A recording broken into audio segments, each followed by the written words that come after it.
The great card expert John Scarney famously wrote in his seminal work Scarney on Cards in the cheating section that the sharper does not live who can stack 5 or more cards for 2 or more hands.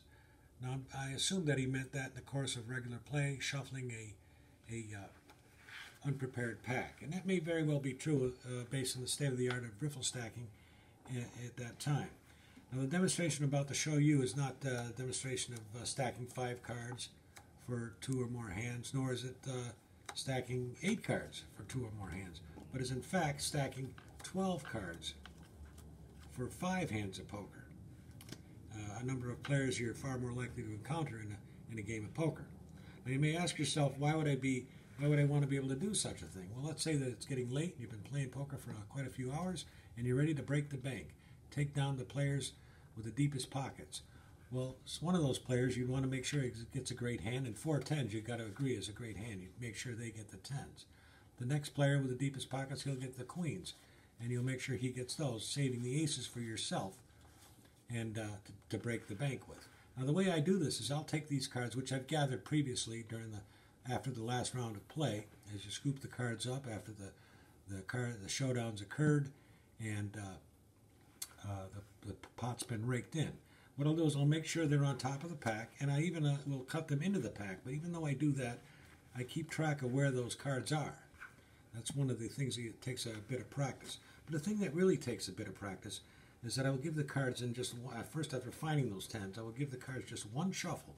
In the course of that one shuffle, I will stack the 4 10s in one shuffle for the first player with the deep pockets over here. Now, it gets even more interesting because this next shuffle, very few people can do. This one I will also stack again in just one shuffle, the 4 queens for the next player, but I have to do it in such a manner that I do not disturb the cards I've already stacked for the first player, the 4 10s. That shuffle, there might be 3 guys who can do it. This last shuffle, I'm pretty sure there isn't anyone that can do this, and hopefully I'll be able to do it. But I'm going to actually, again, stack the last four aces, and again, one shuffle, but make sure I do not disturb the cards I've already stacked for the first and second players with the deep pockets.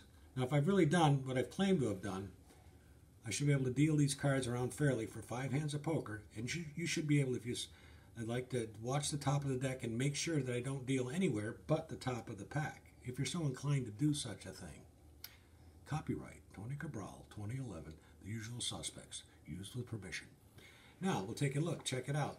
10s to the first player, queens to the second player, air balls to the third and fourth. A pair of 10s, a pair of queens, air balls, a pair of aces. Trip 10s, trip queens, air balls, and 3 aces. And I think this pretty much proves the fact that you definitely can't always believe everything you read. And that's the name of that tune.